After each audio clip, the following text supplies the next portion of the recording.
Right, welcome families. My name is Coach David. I'm here again on Wednesday. I was a couple minutes late, just finishing up a consultation. It is February 18th. I can't believe we're already 2 months into the year now. We are here with another training. It is the rumors that hurt families more than they know. If you can help me out by putting your child's grade into the chat, that would be great. I see a lot of kind of like eighth graders, 10th graders, 11th graders. That's great. The earlier you come and talk with us and kind of see our trainings, I think the more help that you get. I'm getting a lot of consultations with 11th graders right now, and it's kind of like, oops, the 2025 year is already over. There's things that you could have done. Oops, oops, oops, oops, right? So if you're in kind of like 10th grade right now, it's kind of like the perfect timing because the 2026 tax year is the tax year you'll be using for your students' financial aid. If you're in 11th grade, it's kind of like, it's not too late to talk to me necessarily because it's like, well, yeah, we have to do the financial aid in about 6 months. But what you can do on your taxes is kind of like done, right? But we should talk, right? If you're in 11th grade, especially if you're in 10th grade, perfect timing. Ninth grade, we can plan for next year. That's perfect. Eighth grade, great, right? I always tell families this. They don't really believe me because it's like I'm doing it during my consultation. So I'm going to say it here. My youngest student is actually in fifth grade. They joined me when they were in fourth grade. They have actually gotten into fifth grade now. And well, obviously they signed up because, well, they were skeptical at first. They signed up their oldest one. Their oldest one was in 11th grade when they signed up. They saw the results that I got for them. Their student went to UCLA.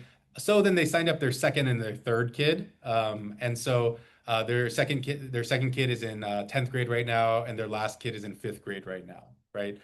So once they see the results, it's kind of undeniable about the money that they're going to save. So they sign up early because they want to, get the savings that they're going to get by signing up early because who knows what our prices are going to be in the future. Okay. But today I have a great training for you guys. It's going to be a lot of talking more than just having a lot of slides. I'm also going to do a little bit more of, well, actually, let me kind of actually X out of this. Let me do this. I'm going to X out of this. What I'm actually going to do is this. Let me make this full screen.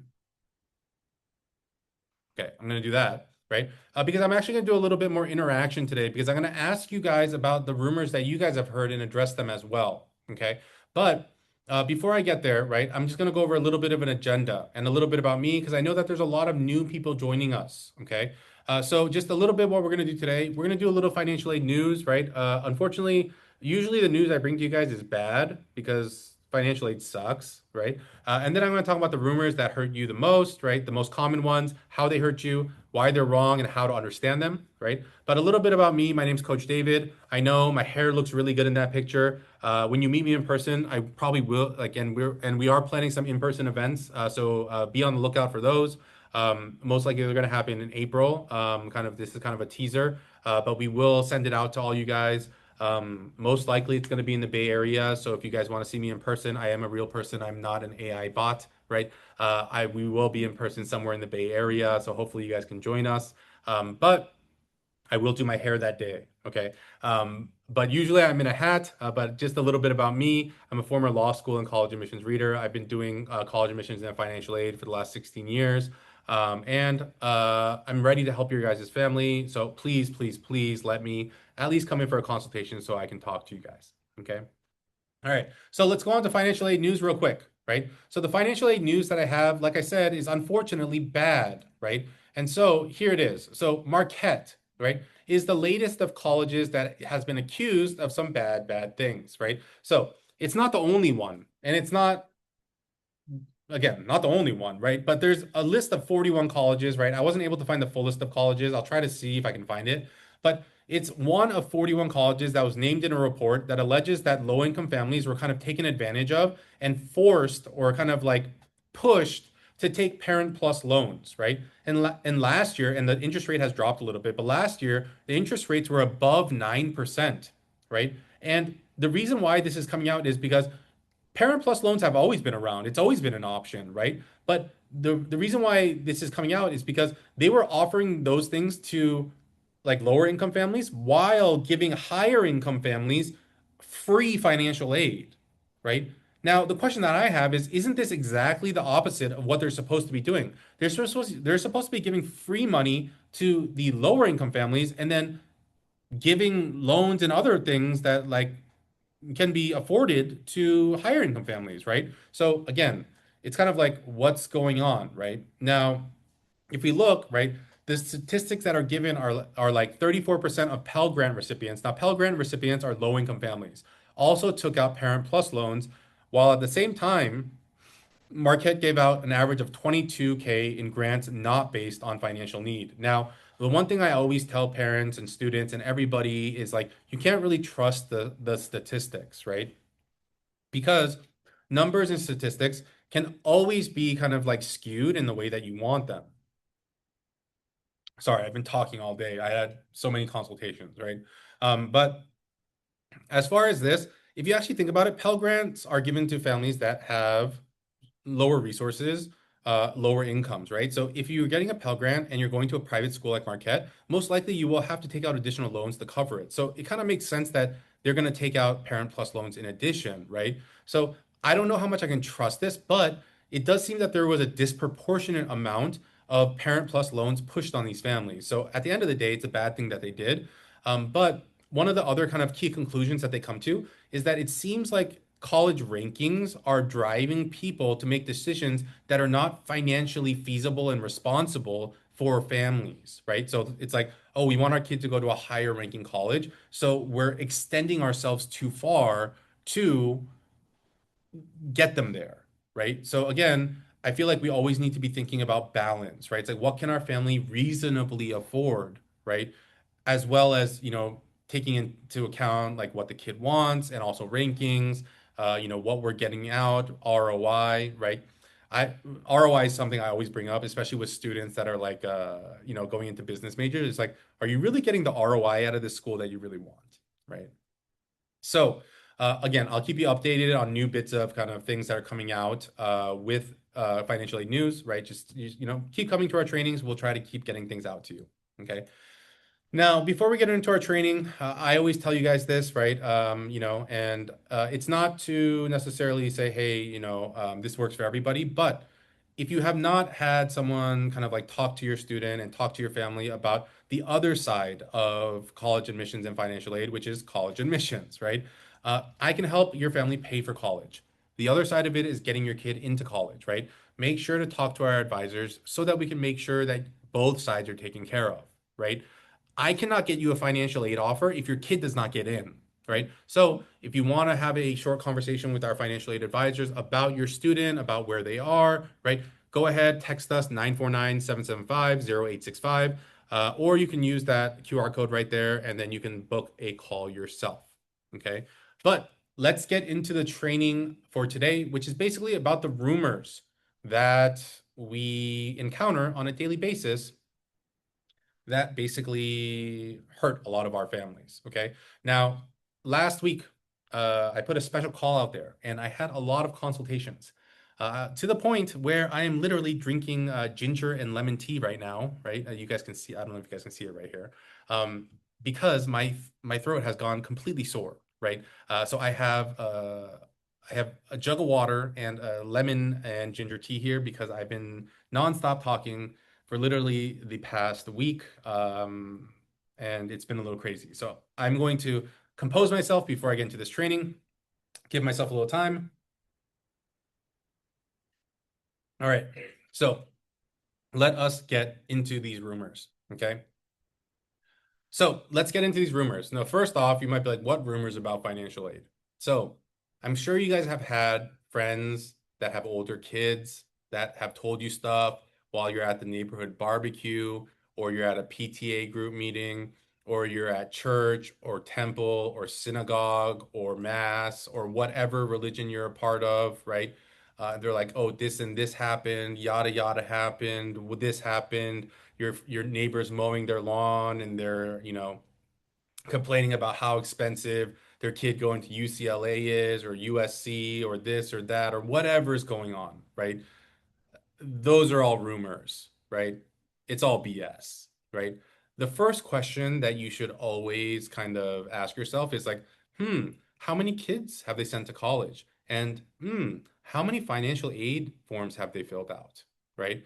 The reason that you should ask yourself these questions is, right, whenever people talk about their experiences, they talk about it as if it's the truth, right? When they filled out one FAFSA in their life, when they filled out one CSS in their life, when they sent one kid to college, when they've sent maybe, okay, well, two kids to college, unless a parent has sent dozens of kids to college before, sent dozens of kids FAFSAs to colleges before, I wouldn't trust a lick of what they are saying. Now, if there's a parent in here that has dozens of children and has done this dozens of times, please raise your hand and I'll bring you up to run this training, right? Unless that's the case, I don't see anyone raising their hand. So I'm gonna assume that no one has done more FAFSAs than me, right? Because over the past 16 years, I've done about 20,000 of them. Okay. Now you guys might be like, oh my God, that's a lot. And yes, it is a lot because with all the new students I have, plus all the renewals I have, and that number grows every single year. Okay. So here is what I say, right? Now, parents, from a young age, we tell our kids, hey, if a weird man or weird woman or weird person comes up to you and says, I have puppies and ice cream in my car, right? Let's go look at them. I'll give you an ice cream cone. We tell them to run away, right? Or say no and scream loudly. That's exactly what you should be doing with financial aid advice. Realistically, that's also what you should be doing with college admissions advice. But I'm going to let Coach Tony talk to you about that stuff, right? But with financial aid advice, even more so. Please follow the advice that you give your children when they are toddlers, okay? So please do not be enticed by the ice cream and the puppies. Okay, so let's talk about some of what of those more common rumors are that hurt our families and that dissuade them from applying for financial aid, and why $2.3 billion, not million, billion with a B, is left on the table every single year that is literally earmarked for financial aid. The first one being we make a little too much money. I don't even know what that means. Okay. Now, I have stated this over and over and over again, right? If you make over $1 million a year, I can't help you. So unfortunately, if you make over $1 million a year, you can kind of leave, right? I can't help you. No one can help you, right? Unless you're in like a very specific situation, which we would need to talk over in a consultation, um, then I can't really help you. So if that's you, you can see yourself out the door, right? Because even at a private school that costs $100,000 a year, right? That's only 10% of your overall income a year. They're not really going to see that as a burden on your family, okay? Now, I see that I still have the same number of attendees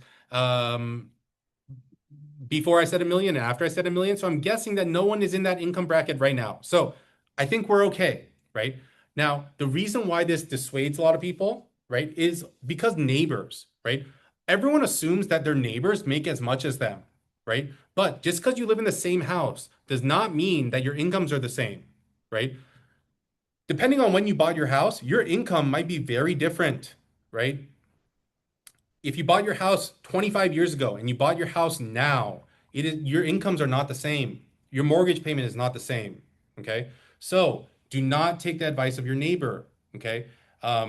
Again, we make a little too much money does not mean anything to me.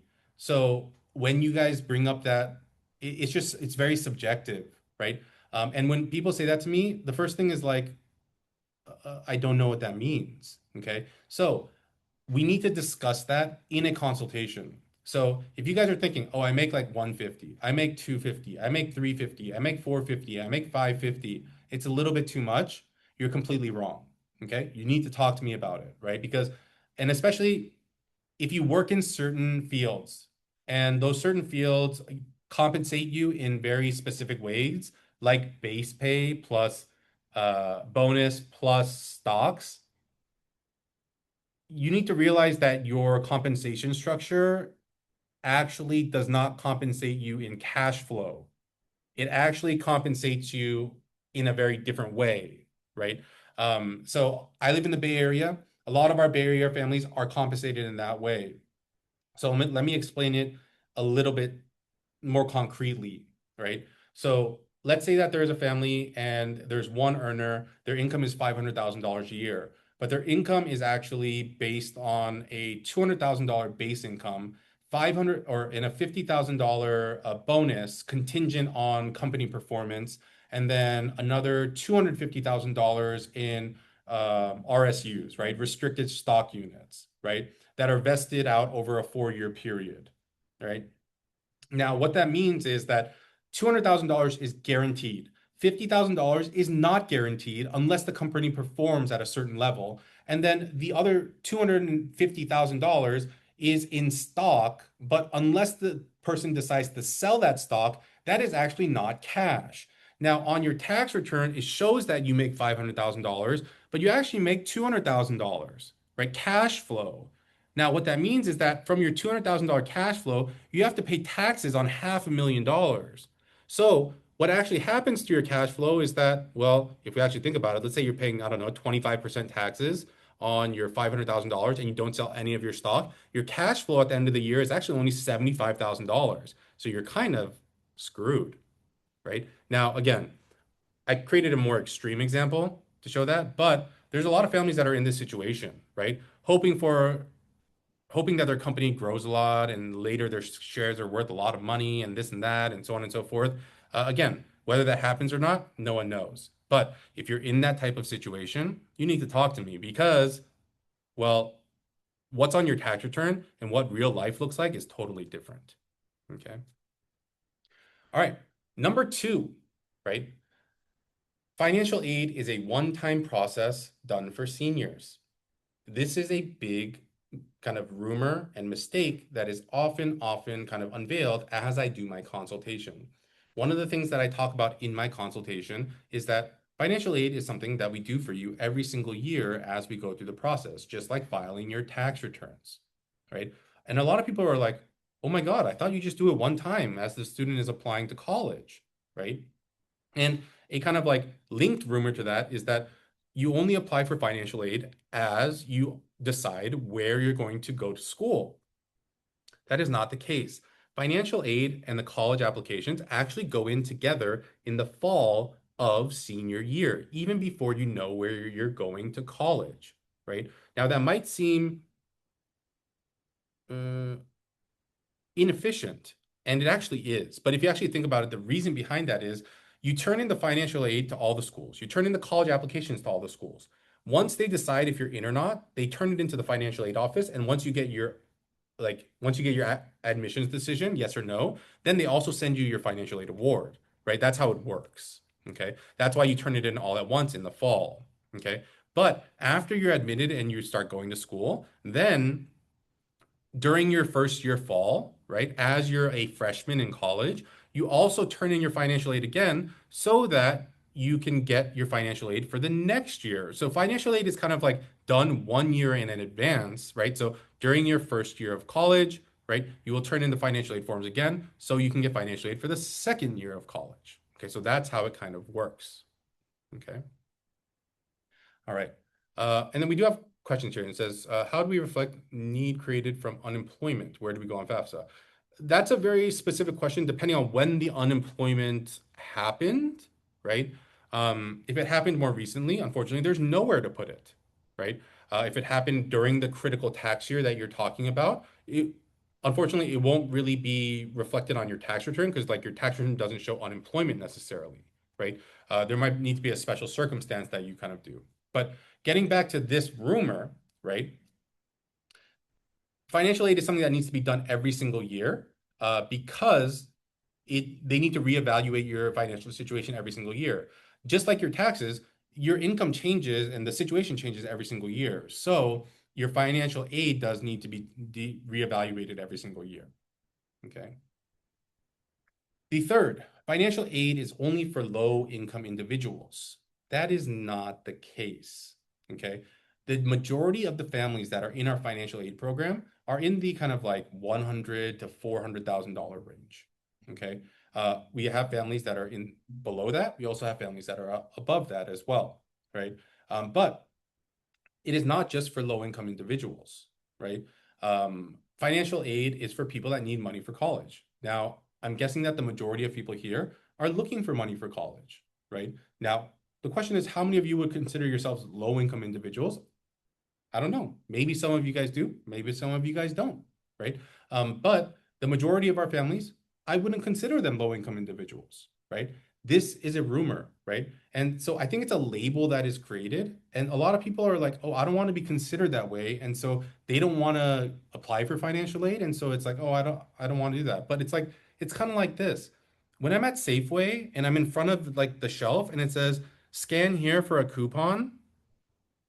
I don't know. Like, do you feel weird about scanning for a coupon? I do not in the least. I scan that coupon as many times as I can, right? I hope you guys do too, right? Because sometimes those coupons are really good, right?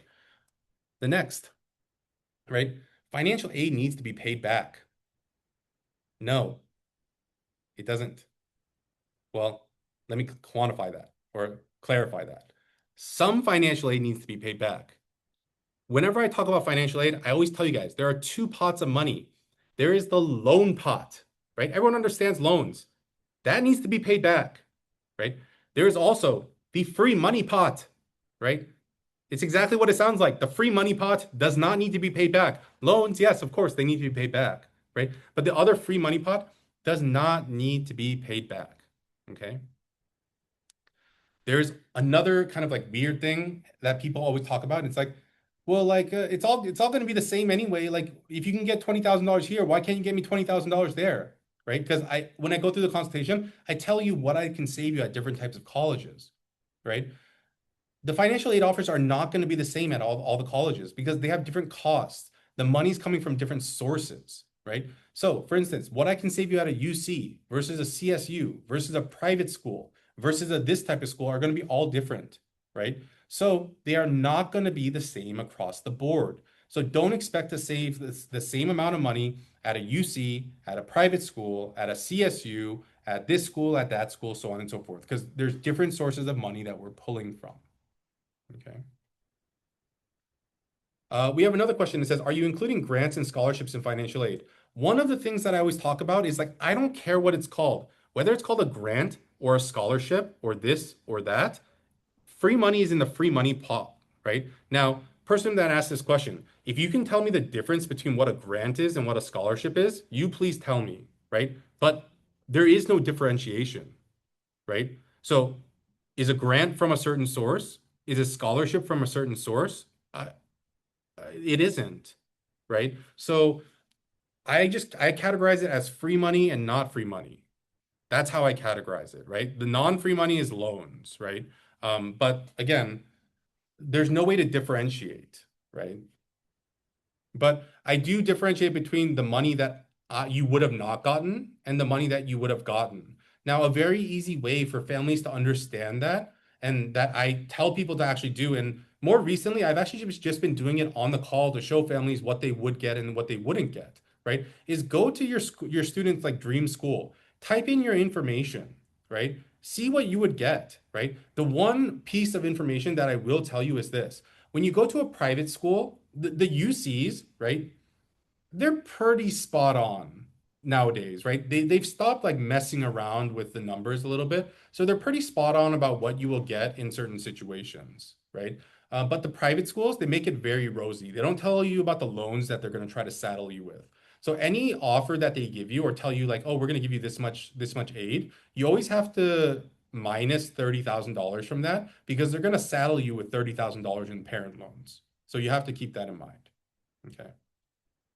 Going on to the next one. Community college students can't get financial aid. Now, again, this is also a rumor too. You can get aid at community college, right? And one of the questions that I get all the time, and I actually had five consultation people ask me this, it's like, what if my kid doesn't get into the college they want and then they go to community college? Well, our program has a contingency for that. And the contingency is, well, we just hold off your financial aid. We'll already have completed it for the first year.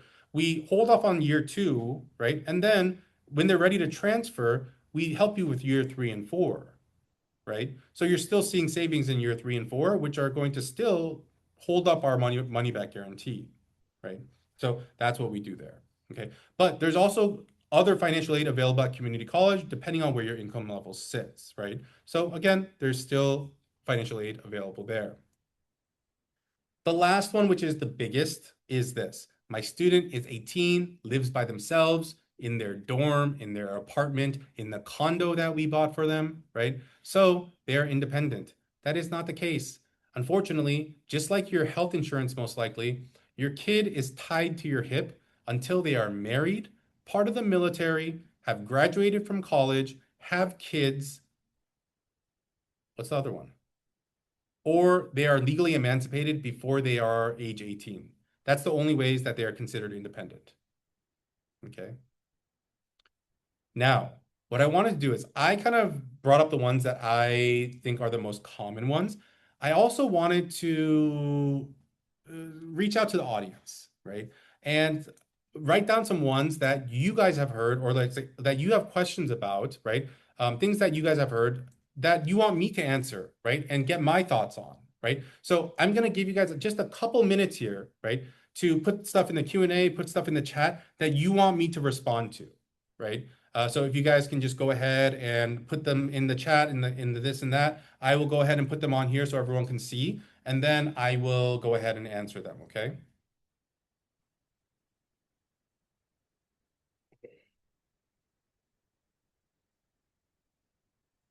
So I'll start typing them in here.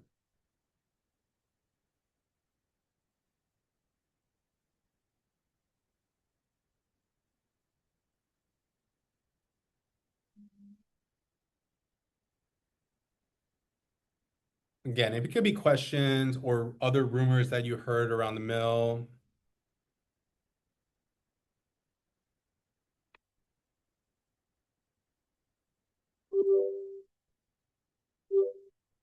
What's going on?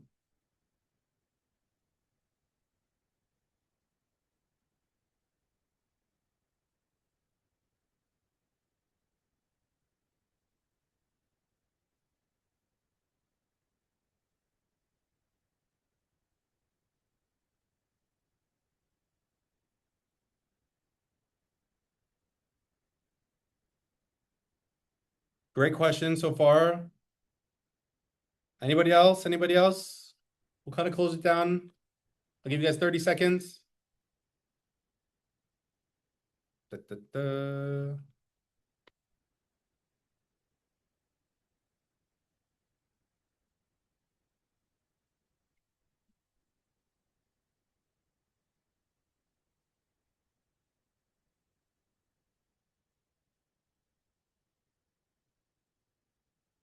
My God, they're okay. Stop, stop, stop. There's so many now. Ah. Okay, so we'll kind of close down here. There's a bunch here. Um,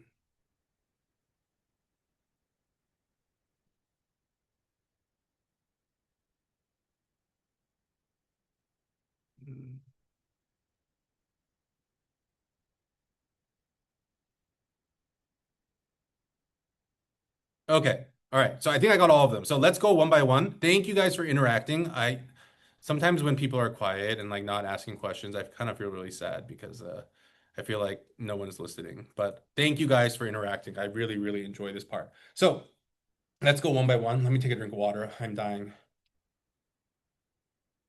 All right, start at the beginning, right? So how do you know whether outside free money reduces college financial aid?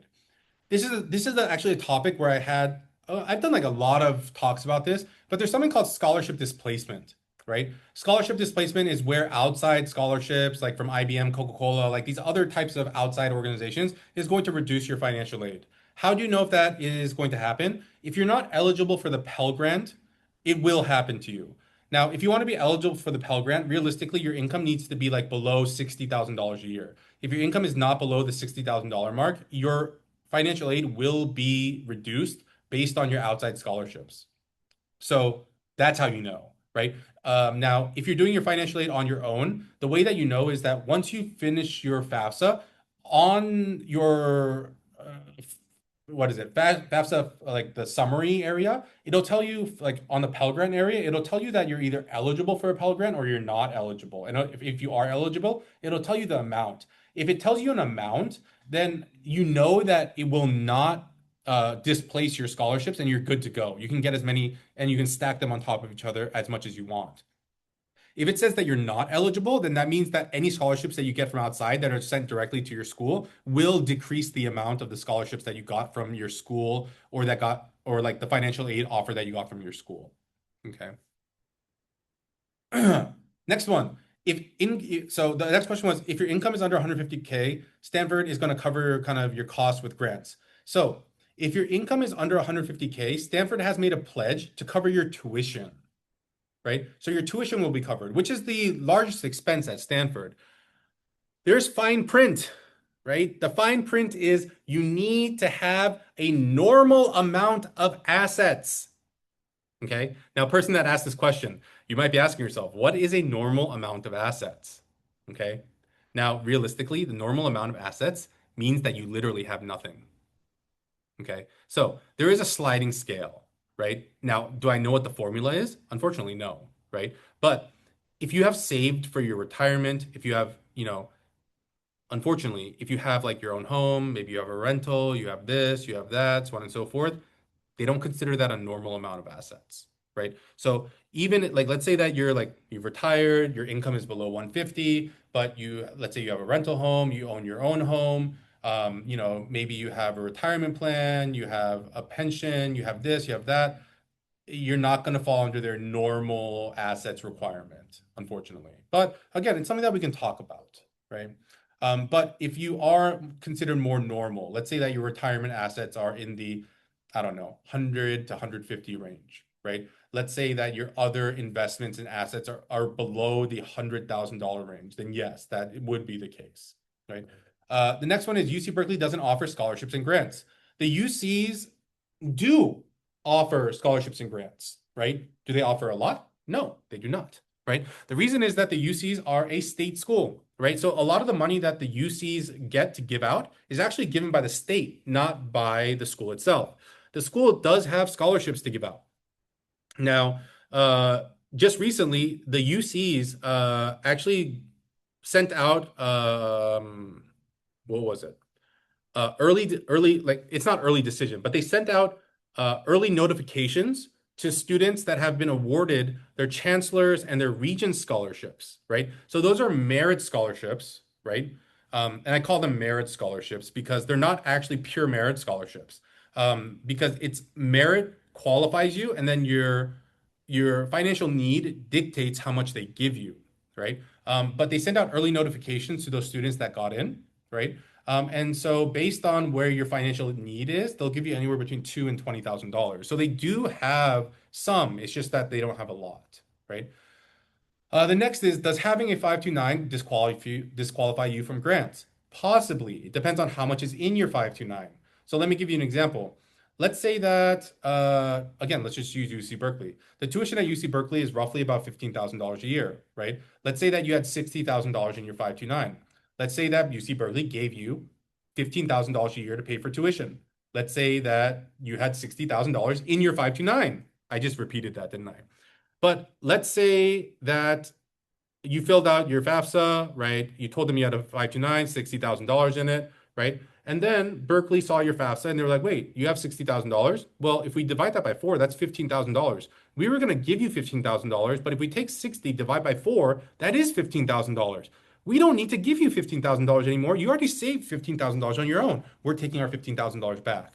Would that disqualify you from getting a grant? Yes, it definitely would. What has been my position when it comes to 529s? Move it. Give it to grandma, right? The government has given us an out. Give it to grandma, right? Grandma can own it, pay for the kids, right? That's what should happen. Next is, are merit scholarships hard to get? Yes, they are. You should not expect them. I don't care if your kid has a 4.5, so do a million other kids in America, right? Why don't families apply for FAFSA? One, because they're fed up with the process. Two, because they are lazy. Three, because they don't want to deal with it and they don't think they're going to get anything, right? I think those are the main three reasons why. Okay. We had another question about like, do schools look at the SAT for merit? Some schools do, some schools don't, right? It depends on the schools, right? There are also some schools that use the PSAT and the National Merit Scholarship to give merit scholarships as well, right? But it depends on the school. It's a very like school specific question, right? Um, there was another question about financial aid and early action, early decision. There is no interaction there. Now, I know that there's a lot of, oh, one of the rumors that I forgot to put on here, I thought I put it on, but I guess I didn't, is that there's a lot of people that think like that say, is there any interaction between like admissions rates and financial aid, asking for financial aid? My position since 16 years ago when I first started doing this is that there is not. Right? Every student that I thought was going to get into a specific type of school has gotten in, even if we have asked for financial aid. And every student that I didn't think was going to get into a certain school didn't get in, right? It's not necessarily asking for financial aid is going to stop you from getting into a certain type of school. Even at the schools that are need aware, like for instance, Cornell or Wash U, the students that I thought were going to get in, even though we asked for aid, got in, right? So I haven't seen a correlation between asking for aid and not being able to get into a certain school. Okay. Next question is, do you need to report 401k on the FAFSA? 401k specifically, no, you do not. Stocks and investments that are reportable, there's like a whole list of things that are reportable. Yes, technically speaking, those need to be reported on the FAFSA, right? And then we have a final question about income, right? Gross versus net, right? So on the FAFSA, they actually ask very well, let's put it this way. Hmm. When they actually never ask you an income question on the FAFSA, okay? So for families that have done it in the past, they never ask you an income question. You know why? Because they pull the information from your IRS data and they never tell us the information that they pull. Scary, huh?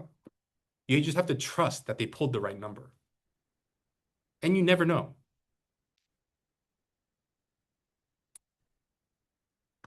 So I don't know how trusting you guys are of the system, but I am not, right? So I do not.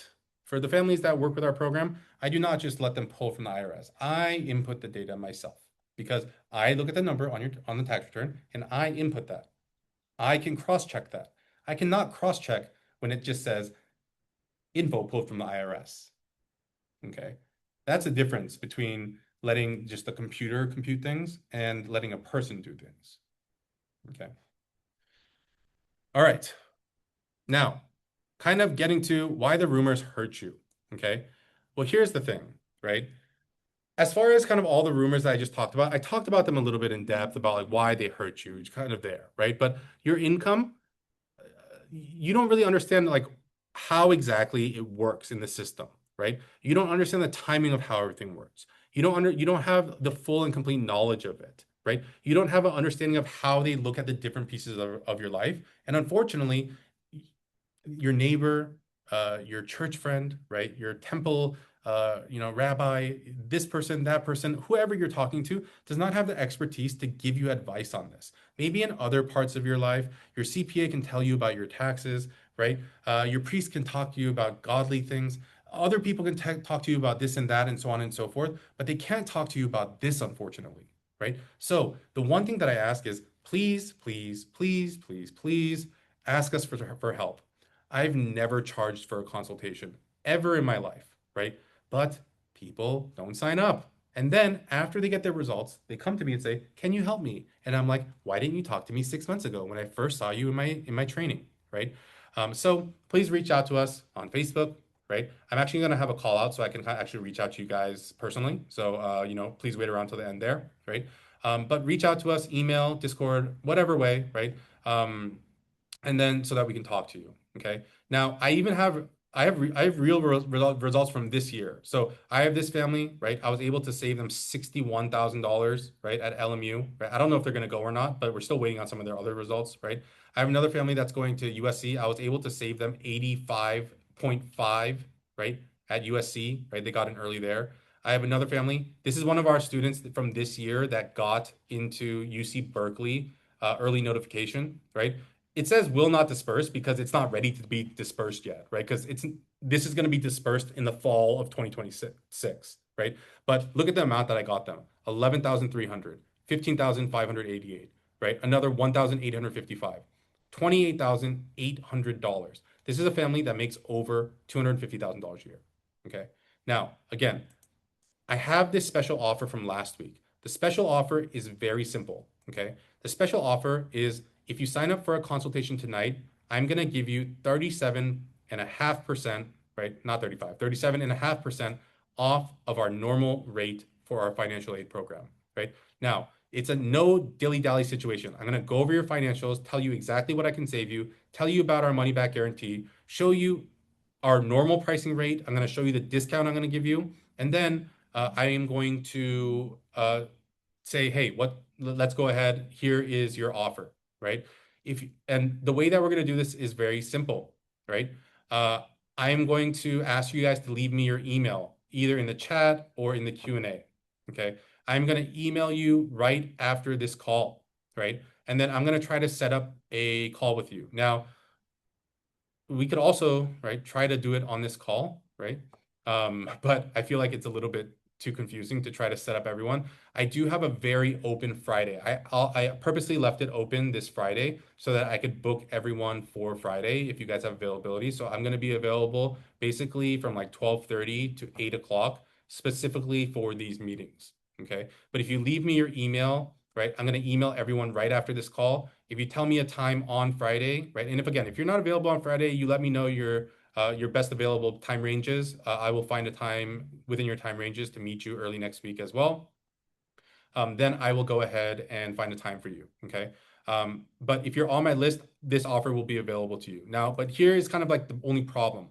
I already signed up 15 families at this price. I can't do too many more. I already talked to Coach Tony. I can only sign up 10 more, right? So it's only good for the next 10 people that sign up, right? So that doesn't mean I can only have 10 consultations because again, I wish my close rate was 100%, but unfortunately it's not, right? So some people have said, oh, no, it's not for me right now. Sorry, right? So the next 10 people that sign up, unfortunately, that's it. So if unfortunately the next 10 people do sign up, then I'm going to have to stop consultations. Or I don't need to stop consultations, but I'm going to have to just offer the regular price, right? The value is still there, but I won't be able to offer the discount anymore.